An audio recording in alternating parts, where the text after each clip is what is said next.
তোমরা সেই জগতের নহ। সেই জগতের যদি হতে তাহলে কি তোমাদেরকে জগৎ ভালোবাসতো, কিন্তু তোমরা সেই জগতের নহ, বরং আমি তোমাদেরকে জগতের মধ্য হইতে মনোনীত করিয়াছি।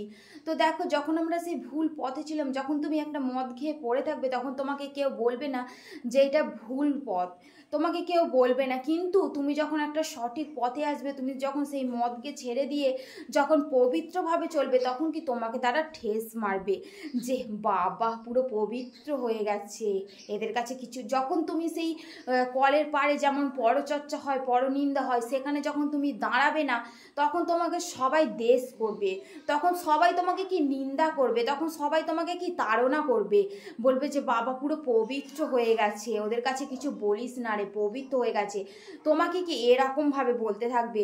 কিন্তু তুমি যখন খারাপ ছিলে, তুমি যখন সেই পরচর্চায়, পরনিন্দায়, ব্যভিচারে, লোভ, লালসায়, চুরি, যখন তুমি এই সকলেতে জর্জরিত ছিলে, তখন তোমাকে কেউ সঠিক পথ দেখাবে না।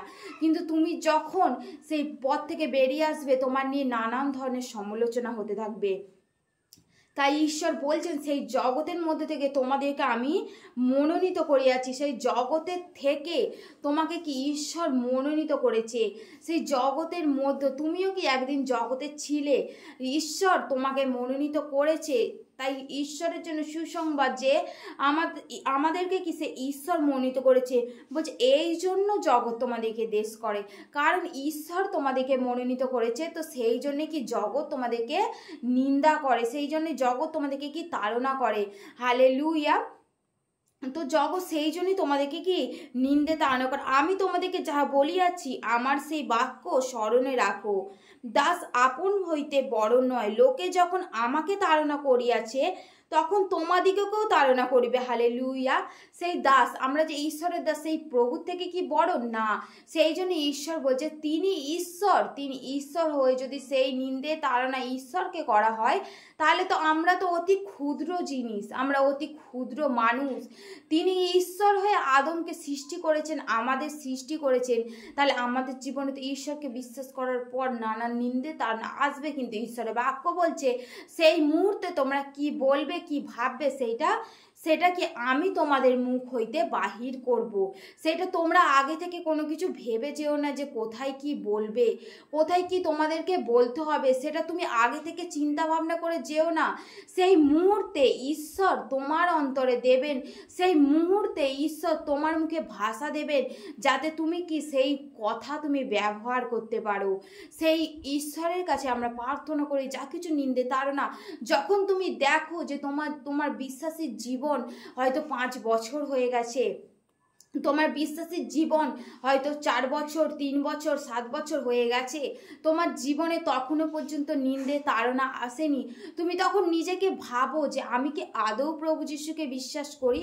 কারণ ঈশ্বরের বাক্য এখানে স্পষ্টই বলছে যে তোমার জীবনে নিন্দে তাড়না আসবেই, তোমার জীবনে নিন্দে তাড়না আসবেই। কারণ প্রভু যিশুর জীবনে নিন্দে তাড়না এসেছিল, তোমার জীবনেও নিন্দে তাড়না আসবে। তো সেই জন্য কি আমরা যেন বিশ্বাস করি, যখন নিন্দে তাড়না আসে, যখন আমাদেরকে কেউ ঈশ্বরের বিরুদ্ধে নিন্দা করে, ঈশ্বরের বিরুদ্ধে তাড়না করে, ঈশ্বরের বিরুদ্ধে অপমান করে, তখন যেন আমরা দুঃখিত না হই, তখন যেন আমরা আনন্দিত হই যে স্বর্গরাজ্যে আমাদের পুরস্কার প্রচুর। কারণ যখন তোমরা কি ভাববে যে স্বর্গরাজ্যে পুরস্কার প্রচুর, কারণ আমাদেরকে এই প্রভু যিশুর জন্য নিন্দে তাড়না করছে।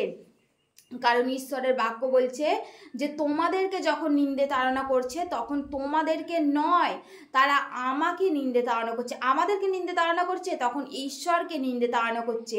তো তখন তোমরা ভাবো যে সেই ঈশ্বরের নিন্দে তাড়না হচ্ছে, আর ঈশ্বর সেই স্পষ্টই দেখাবেন তার নিন্দে তাড়না তিনি কি সহ্য করবেন, তিনি শুধরাবেন হয়তো তিনি তাকে হয়তো মনোনীত করবেন, তাহাকেও কি ঈশ্বরের বাক্য বলছে কি প্রত্যেককে জানুপাতিত হইতে হইবে।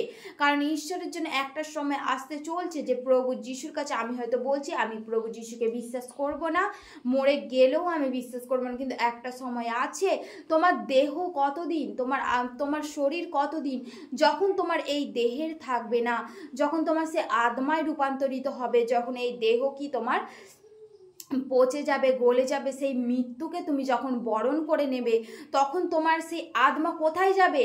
সে আত্মা হয় স্বর্গে যেতে হবে, নয় তোমাকে নরকে যেতে হবে। আর সেই দুটোতেই কে থাকে? সেই দুটো স্বর্গের অধিকার কে? সেই প্রভু যিশু। আর সেই নরকের অধিকার কে? তিনিও সেখানে থাকেন। তিনি সেখানে থাকেন না, বরঞ্চ তিনি সেখানে কি আজ্ঞা দেন যে কোন কারণ তিনি তো বিচারকর্তা। তোমার খাতা তুমি সঙ্গে নিয়ে যাবে, তোমার টাকা পয়সা, লোভ লালসা, তোমার অহংকার কিছুই তোমার কি সঙ্গে যাবে না, কিন্তু তুমি তোমার কর্মের ফল নিয়ে যাবে।